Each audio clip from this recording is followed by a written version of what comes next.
1,500 people have been hanged in the United Kingdom. Many of those desperately protested their innocence. Could some of these long-standing convictions have been a miscarriage of justice? There's a question mark over when precisely Frederick Morton was shot. Barristers Sasha Wass and Jeremy Dean have been investigating these life-changing cases. He cut off her head, dismembered her, and buried her in a place where he hoped she would never be found.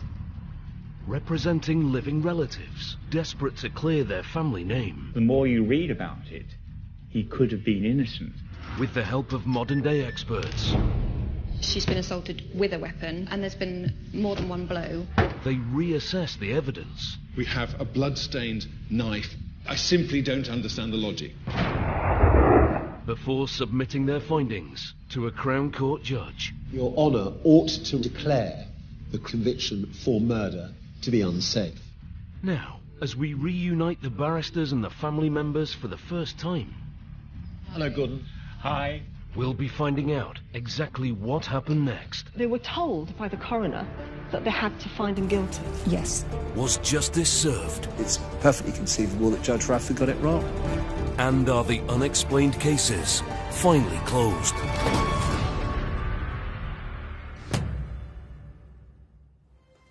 Today, the barristers are reopening the case file on a controversial murder from 1840. A young woman found drowned in a canal. A rowdy drunken boat crew put on trial. And a conviction that led to the public execution of 2 men. Jeremy, what was extraordinary about this case is what we learnt about the legal system in 1839. It bore absolutely no resemblance to the criminal justice system as we understand it today. I agree, Sasha. And in my view, what happened here is that George Thomas was convicted of the murder of Christina Collins in the absence of any evidence whatsoever that he was involved in that murder. Well, the evidence was tenuous, certainly. Later, Jeremy and Sasha will be meeting up with George Thomas's relative Jeanette to find out exactly what's happened since the judgment. But first, a look at this controversial case. June 1839. A woman's screams were heard along a Staffordshire canal. 37-year-old Christina Collins was being terrorised by a group of boatmen. She was travelling to meet her new husband in London, but there proved to be no escape from this boat. The next day, Christina's body was pulled from the water. Suspicion fell heavily on one of the boatmen, 27-year-old George Thomas. Despite professing his innocence, Thomas was found guilty of murder and sentenced to death. On the 11th of April 1840, he was hanged along with the boat's skipper in front of 10,000 spectators.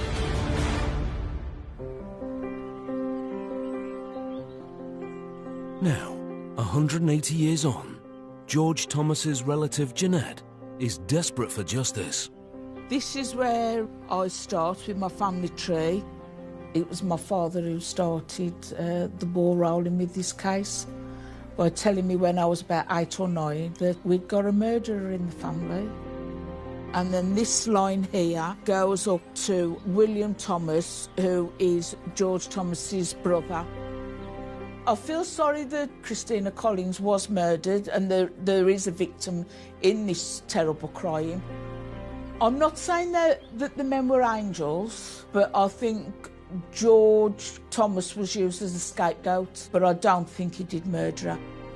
If my dad was still alive now, he'd be sitting here by the side of me, proud that we could finally try and clear George Thomas's name and get a good reputation back for him. Because my dad always told me about George, I'm doing it for him mainly, and for my mum, who started me on this amazing family journey.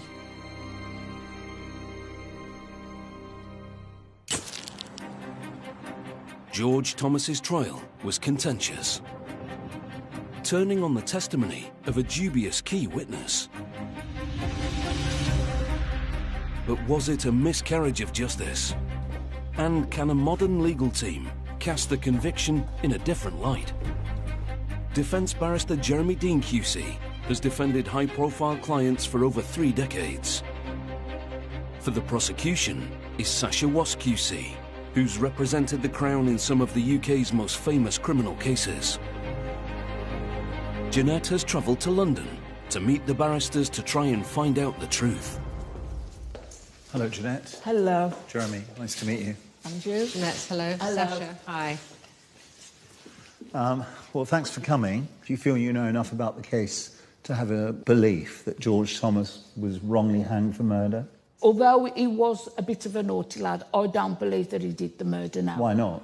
The captain had a little bit more to do with it than what was believed. We'll keep you updated. Thank you. And thank you very much indeed for coming. It's a pleasure. It's been really nice meeting you. And you, Yeah, thank you. thank you.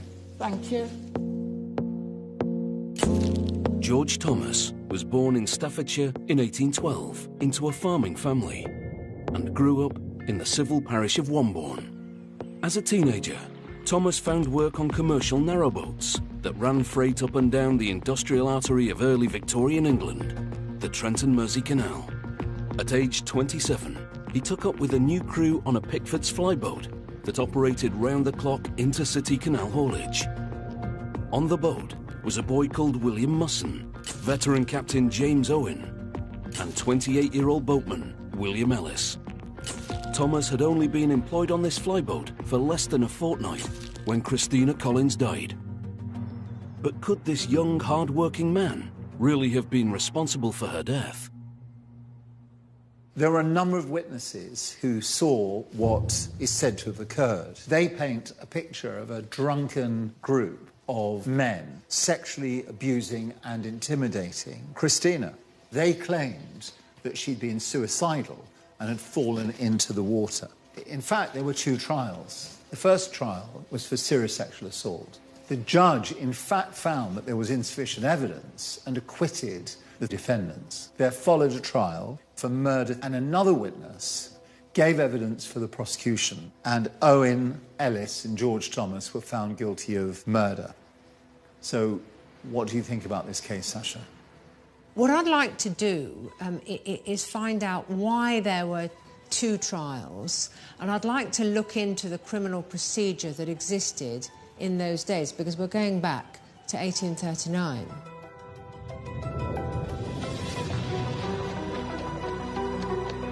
Christina was born in 1801 in Nottingham. She worked as a magician's assistant to her first husband, but was widowed young and had no children. Christina remarried a stableman, Robert Collins, and was on her way to start a new life with him in London before she met her tragic death. But was George Thomas more of a culprit than any of the other boatmen? Jeanette wants to understand the event that altered the course of her family history 180 years ago.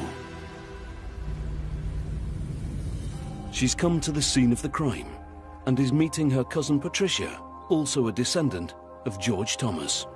It feels quite eerie being stood here where it actually happened, the place where she met her death. Christina was the only passenger on board. The crew drank heavily from whiskey they were transporting. At midnight on the 16th of July, the boat reached the final lock Christina was witnessed at, as the boatman became increasingly abusive towards Christina. She got on and off the boat several times. At around 3 a.m, things took a fatal turn. So this is where she actually met her death here. Christina's body was carried up a passageway that's become etched into local folklore in the town of Rugeley. So, Pat, why are these called the Bloody Steps? The original ones were said to have been stained with Christina's blood as they dragged her up the steps. These steps have been a legend for 180 years now. It must have been quite horrendous how they roughly dragged her out of the water and just dragged her up to the top of those steps. Yes. There again, this place is eerie too. I think, to me, this seems quite haunting. This is very much part of our family history. Definitely the main part.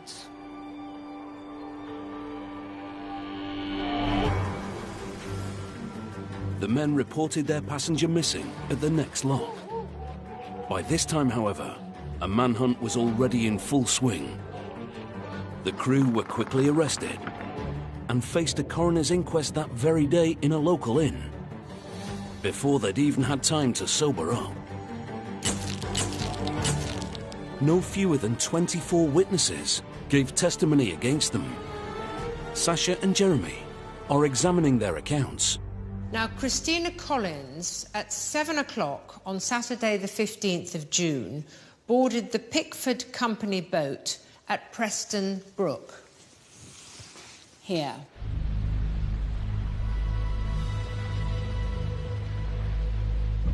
She was travelling south on the Trent and Mersey Canal.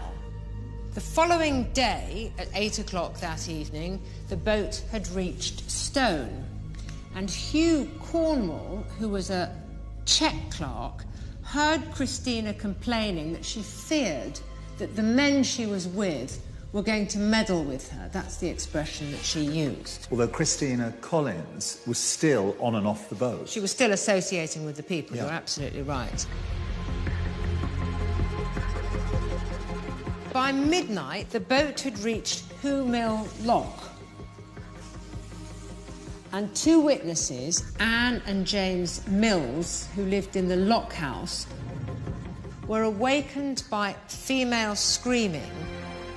And they were obviously concerned, and they asked one of the men on the boat, they're not sure which man it was, whether the woman was with anyone. And that man replied that she was with her husband, which of course was not true. So at 5 a.m, Christina's body is retrieved from the canal at Brindley Bank. Christina Collins remained in and around the boat for the whole time. She could have distanced herself. She could have left. She could have complained in clear terms as to what she felt might happen to her or what was happening to her, but she didn't. Principally, however, bearing in mind that George Thomas was found guilty of murder, and indeed others were too, nothing you've said directly implicates George Thomas in the murder of Christina Collins. At the 4-day inquest, Captain Owen claimed Thomas had sexually abused Christina Collins, aided and abetted by Ellis, and that afterwards she'd taken her own life, while Thomas claimed the captain was her attacker. All of the boatmen were charged with murder. Additional charges of rape, common assault and theft were also laid. But what really happened that night aboard the narrowboat? Jeanette and Patricia have come to the Black Country Living Museum.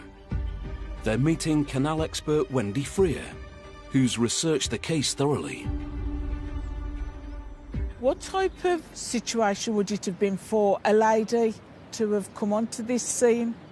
All boatmen were said to drink heavily, swear a lot, get into fights. Their reputation was just dreadful. The fact that these boatmen had been drinking heavily throughout the voyage was nothing unusual. And poor Christina would never have consented to go on that long journey by herself with these men unless there was no alternative. She just didn't have the money to get there any other way. Wendy, what do you think about George Thomas and his part in this?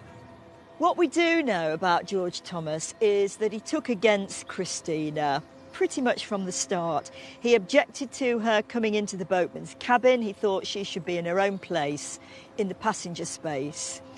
He also had a big row with the captain over this and threatened to leave. He kept changing his story as well, didn't he, the captain, with the boy, whereas George Thomas and William Ellis... They were consistent. Yes, I think that's right.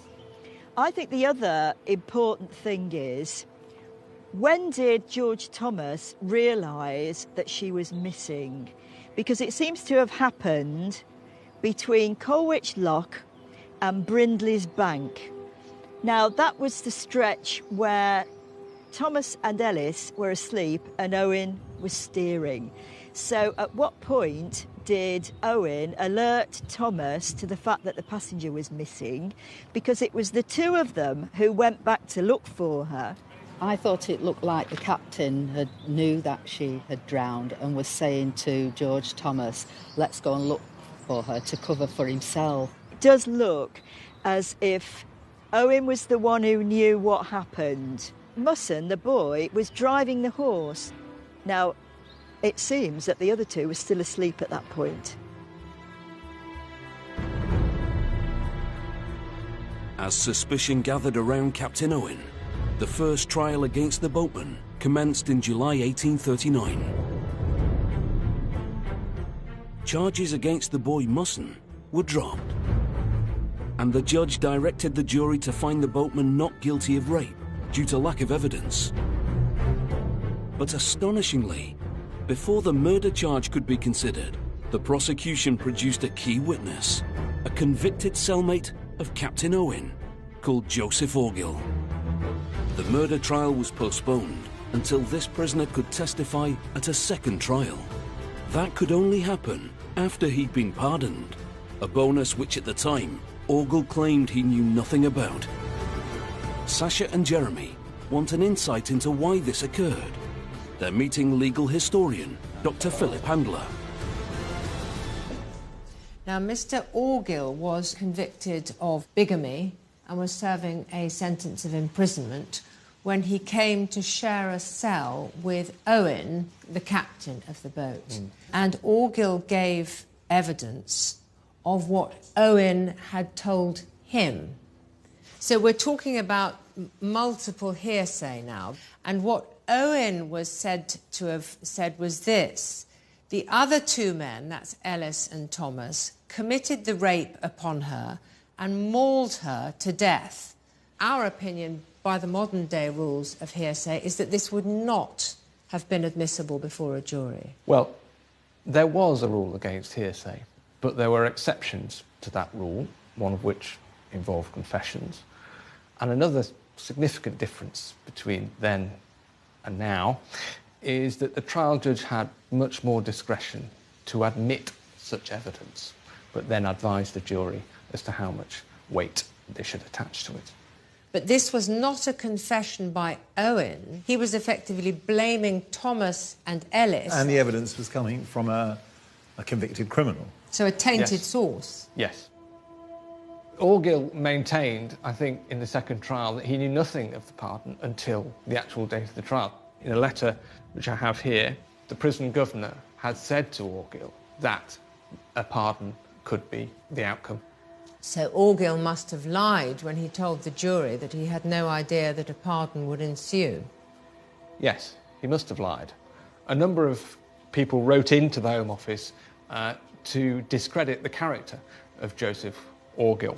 So we have one here from a number of inhabitants of Burton-upon-Trent, which is where Orgill was from, indicating that he was indeed a completely disreputable character whose evidence shouldn't be given any weight at all. And more significant than the fact that he lied, that there is evidence that he did in fact have an incentive to lie at the trial about his knowledge of what took place. Yes, that's significant. In 1839, there was no appeal court, no mechanism for quashing a conviction. The only practical remedy for someone convicted at this time was to petition the Crown for a pardon. On the 16th of March 1840 at Staffordshire Hall, the boatman's second trial began for the murder of Christina Collins. Her cause of death was central to the case. To examine the medical evidence further, Sasha and Jeremy are meeting forensic pathologist, Professor Peter Vanezes. He studied the report of the surgeon who testified 180 years ago, Mr. Samuel Barnett. Mr. Barnett concludes death was occasioned by suffocation from drowning. I wouldn't use the word suffocation because that has other implications. Indicates that perhaps the person may have been in some other way incapacitated before they went into the water. Right. There's no evidence that there's been a struggle in terms of any bruising on her body or restraint. Now, what he's seeing in terms of the engorged lungs and most likely the water in the stomach as well is that the person died of wet drowning, the classical type of drowning. So she was alive when she entered the water. If she was unconscious, I would have expected her reflexes to have been diminished. Yeah. Therefore, unlikely to swallow that amount Yes. of water Yeah. in the stomach. Right. So Right. my guess is that she was probably alive and conscious. Carrying out a case like hers today, I would just simply call it drowning. Orgill's evidence gives an account of Thomas and Ellis mauling Christina to death. The pathological evidence that we've seen in this case makes it quite plain that Christina would have been conscious because she swallowed a large amount of water. The one area where we can test Orgill's evidence demonstrates that it is unreliable. Despite Orgill testifying at trial, none of the accounts from Owen, Ellis, or George Thomas were heard. As the case concluded, Judge Baron Gurney delivered his verdict. All three men were guilty. Jeanette and Patricia have come to the very courthouse in Stafford to read reports on the sentencing of the boatmen, including their relative, George Thomas. Here I have the sentence of the death passed upon the prisoners. You have been found guilty of the foul crime of murder. Murder committed on an unoffending and helpless woman who was under your protection and who, there is reason to believe, was first the object of your lust and then, to prevent detection for the crime, was the object of your cruelty. The case is one of the most painful, the most disgusting and the most shocking that ever came under my knowledge, and it remains for me only to pass upon you the awful sentence of the law. That you be taken to the place from whence you came, and from thence to the place of execution, and that you and each of you be hanged by the neck until you are dead, and that your bodies afterwards be buried within the precincts of the prison. And may God have mercy on your souls. It is hard how we've looked at all the evidence now and then we read this. It's sort of brought it home, and it is difficult to read.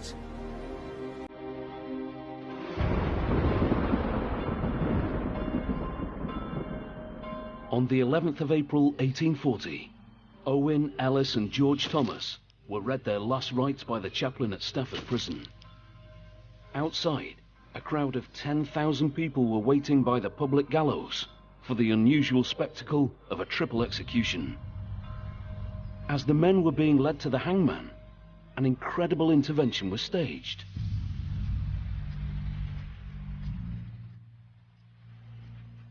"28-year-old William Ellis was granted a last-minute reprieve and spared the noose.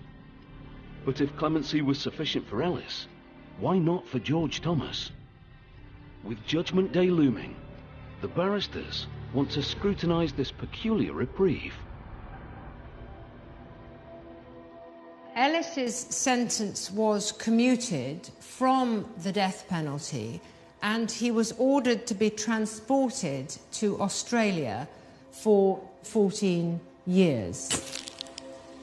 And it was very dramatic because, in fact, Ellis, Thomas and Owen had all received the last sacrament from the prison chaplain. And after receiving that, expecting immediate death, Ellis was reprieved in the presence of the other two.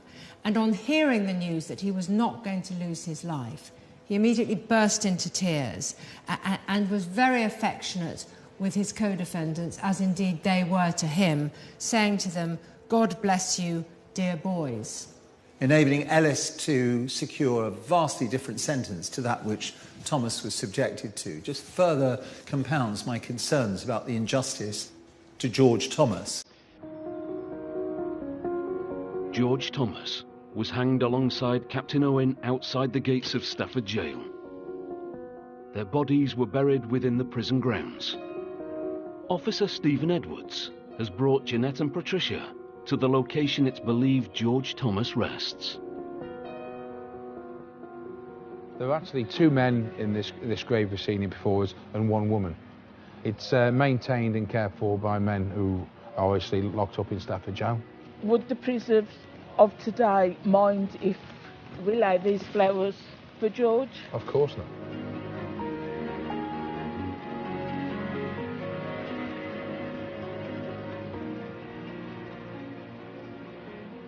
And just before he was hung, he said that I didn't do this. I had nothing to do with it. Terrible, terrible for him. You just can't imagine it.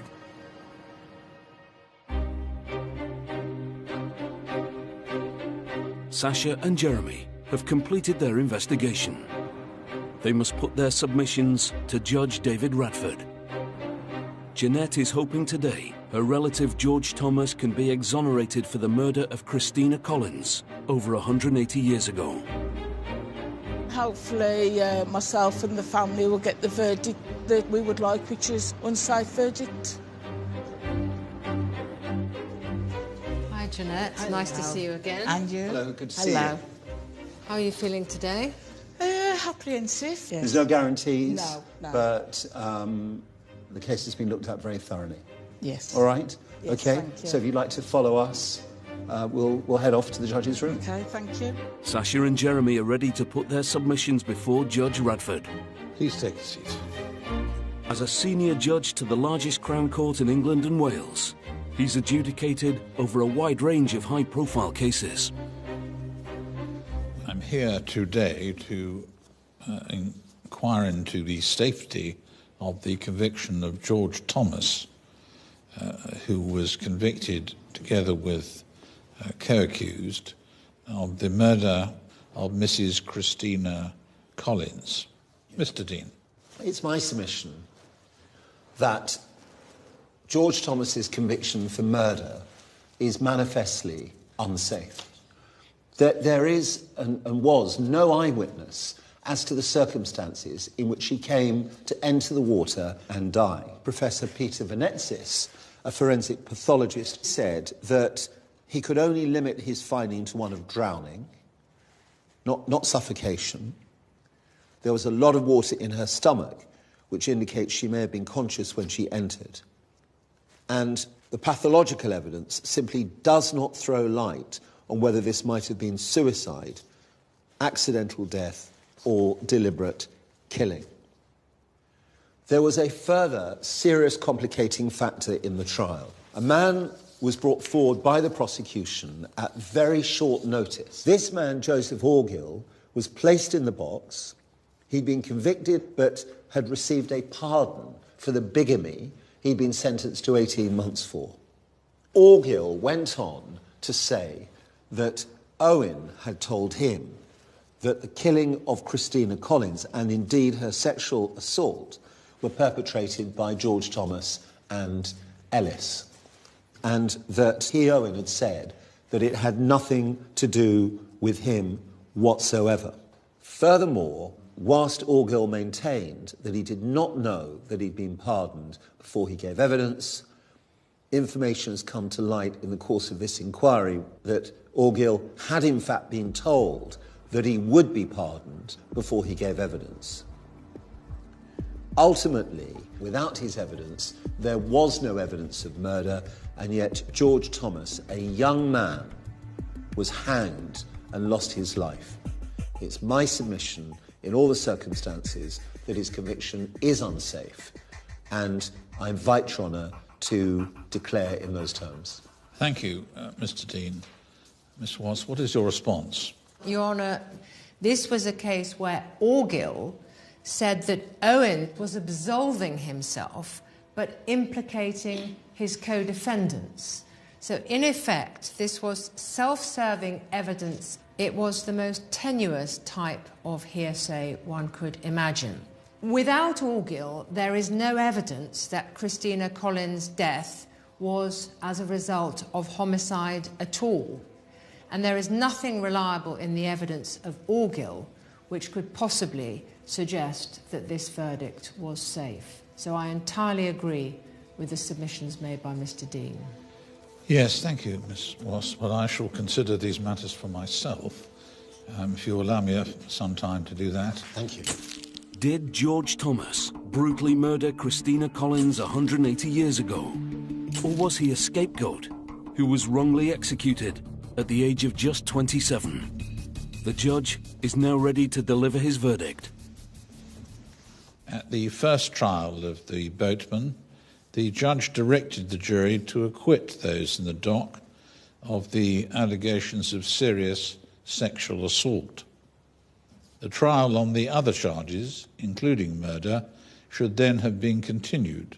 The prosecution called as a witness a convicted prisoner called Orgill, who claimed that Thomas's co-accused Owen, the boat captain, had told him, Orgill, in prison, that whilst he, Owen, had not committed murder, the other two still in the dock, Thomas and Ellis, had. This evidence constituted inadmissible hearsay. It was, anyway, evidence given by a man of little credibility in exchange for a free pardon. The reality is there were no eyewitnesses to assist any jury as to how or why Mrs. Collins came to be in the canal or how and why she drowned. There was no physical evidence of sexual or any other kind of assault found in relation to Mrs. Collins anyway. I am in absolutely no doubt that demonstrably and unarguably this was a completely unsafe conviction of murder. I shall rise. Having reviewed the facts of the case, Jeremy and Sasha remain united in their view that the judge reached the correct decision. Judge Radford clearly was not happy with George Thomas's conviction. His decision was unhesitating. It reflected the absence of evidence. It was the only possible decision that could be reached. Well, Jeremy, I wasn't happy. From the moment I saw the quality of the evidence, I was hunting around as if there was going to be something tangible that formed the basis of this conviction, and no such evidence emerged. So I was very, very troubled by it. I'm interested to see what Jeanette's been up to since we last saw her. Jeanette has travelled to London to meet the barristers for the first time since the judgment. I'm really looking forward to it, to catch up with them and let them know how far we've gone and what we've been doing so far. Jeanette. Hello. Nice to see you. Nice to see you both again. Yep, you too. Come and sit down. Thank you. Now, last time we met was on the day of the decision by Judge Radford. How did you feel about that? It took a while to sink in, and then on the way home on the train, I'm thinking, we did it. Yes. We finally did it, 180 years, and we've managed to do it. Absolutely. So would you say that you've been fired up by Judge Radford reaching the decision? Yes, I definitely want to carry on. So I have been concentrated on William Ellis, who was at last minute reprieved and was sent on transportation to Van Diemen's in Australia. And I would like to try and find out if he did get married, if he had children, and if the story of what happened went down to modern day, if there is any ancestors he's got still alive today who can enlighten me on any of the story and if theirs was passed down. And how have you gone about that? I got in touch with a genealogist to see if she could help me with William Ellis, and she gave me some quite shocking news about him. Jeanette met with genealogist Megan Owens in the hope of tracing William's life after the trial. She's uncovered papers that could shed light on why his life was spared. I think that in that initial delay before the execution, they were sounding out all three men to work out who would be the best informant. I see. And they executed the other two as an example. Right. They wanted information about robberies on the canals. They wanted information about receiving of stolen goods and property. And so they actually held on to him all the way through 1841.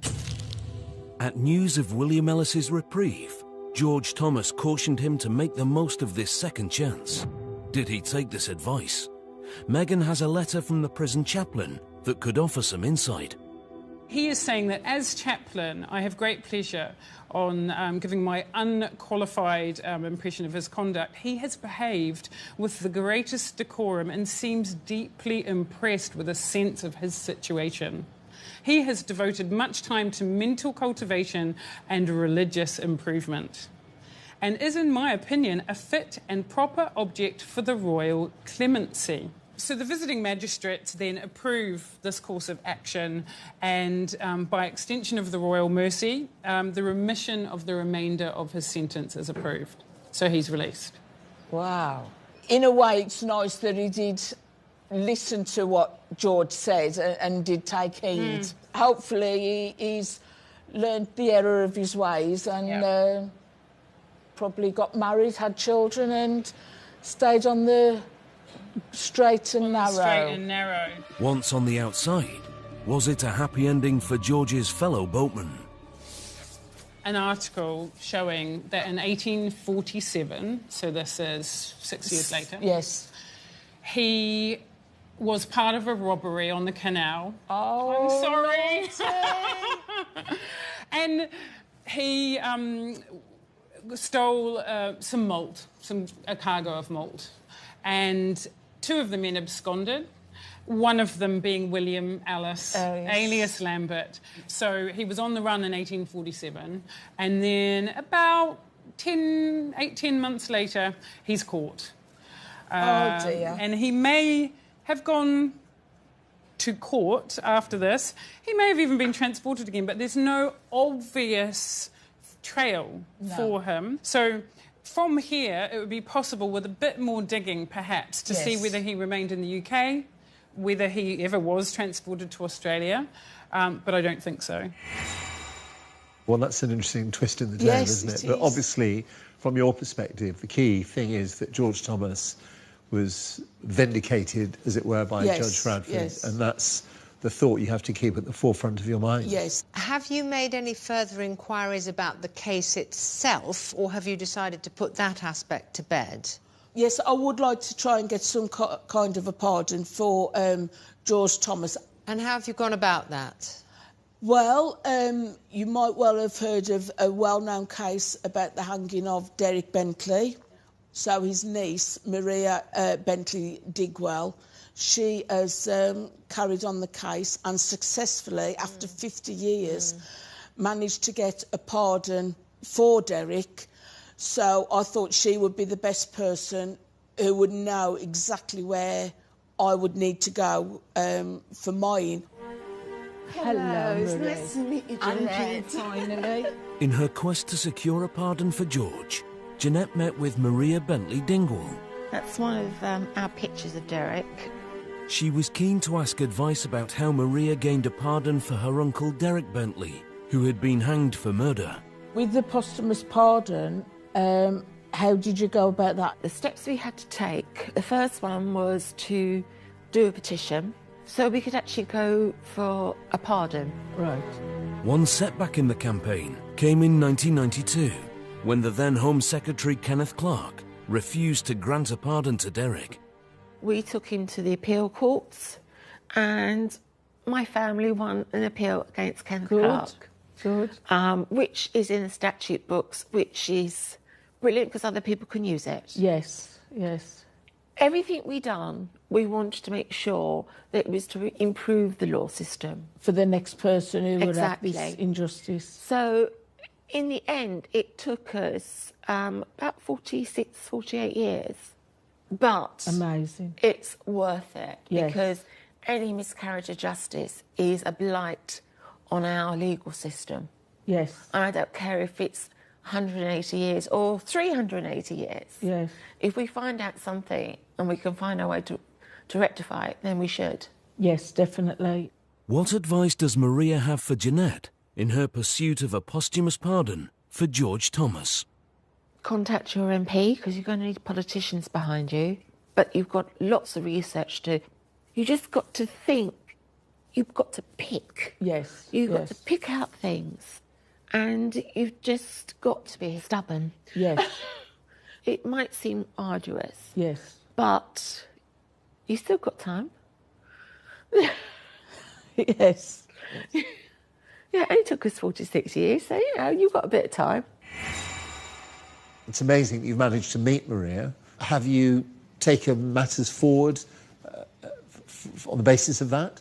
Yes, Maria says the best place to start would be with my local MP. So I have got in touch and he's very interested in the case. As a first step in pursuing a posthumous pardon for George, Jeanette contacted her local MP, Pat McFadden. He agreed to a meeting at his constituency office in Bilston, near Wolverhampton. Jeanette. Hello. Pleased to meet you. Come And in. you? Come in. Have a seat. So, Jeanette, you've come to talk to me about your relative, George Thomas, who was convicted of murdering Christina Collins Yes. a long, long time ago. What I'm keen to find out from you is what you'd like to happen now. I would like to try and see if we can get some kind of a pardon for George. You'd like me to contact the government now about this? Yes, I would like your help. I might be able to get a pardon, I might not, but that's where I need your help. Well, pardons are quite rare. Yes. The burden of proof is quite high. They can be given, and the way that this would work is you're my constituent, so having come to me to ask for help on this, what I would do is write to the Secretary of State for Justice. Right. It's a royal power, but it's exercised through ministers. Yes. And explain the basic facts of the case to him and ask him to look at this. Does that sound what you'd That like would me be to very do? helpful, thank you. It looks like you're really committed to taking this as far as you possibly can. Well, I think with this situation, it's nice that we got as far as we did, but the story didn't finish there. Yeah. We need to make sure that this case carries on and, if we can, some way try and get a pardon. Well, Jeanette, many congratulations on all the action you've been taking. I'm sure Sasha will join me in saying that, you know, we applaud your commitment and you're exhausting every possibility. And all I can say is that I wish you the very best of luck for the future. Thank you. It might take quite a while, but yes, I'm going to carry on and persevere and hopefully get justice for George Thomas. I'm looking forward to the next chapter in the story.